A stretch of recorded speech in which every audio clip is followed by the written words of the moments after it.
I never considered myself the type to be afraid of the dark. As a photographer, I spend my life chasing shadows, trying to capture them.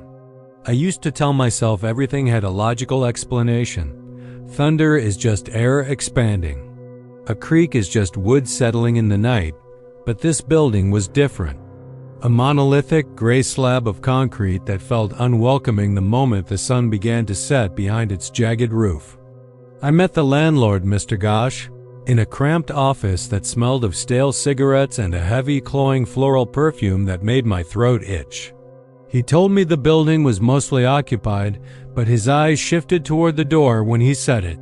I didn't think much of it then. The hallways held a low, rhythmic vibration.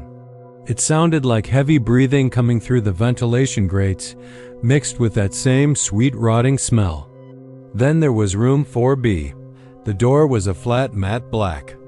It seemed to absorb the light from the hallway rather than reflect it. There are exactly 4 feet of space between my door, 4A, and theirs. A small gap that felt like a canyon of silence between us.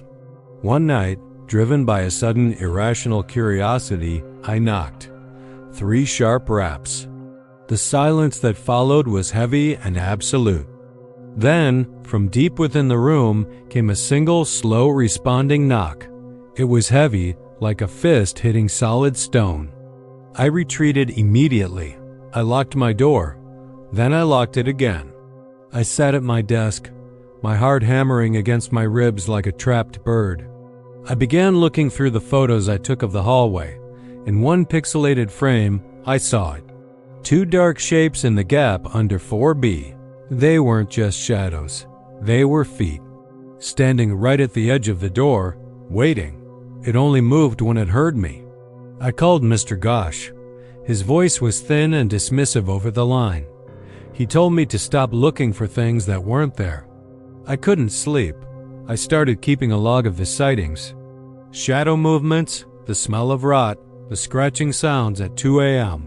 At 2:47 a.m., I woke to a sound that made my skin crawl.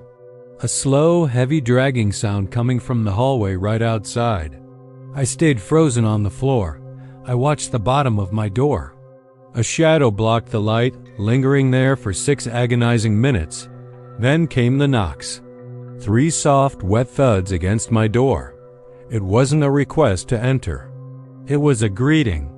The next morning, I broke into the manager's office. I found the old ledger. For room 4B, the entry was short, vacated, deceased. I took the master key. I had to see. Room 4B was empty. Just bare walls, thick dust, and a single dark stain on the floor. I stood where the shadow would have been. I realized that from this angle, through a tiny hole in the wall, someone could watch me sleep. I moved out that day. Later, I found a news clipping about the previous tenant, Vikram Nair. He died of sheer exhaustion and terror. I'm in a new place now. It's brighter, safer, but sometimes when I'm editing photos late at night, I feel a draft. Check your doors. Check the gaps. Because once you notice the shadow has already noticed you.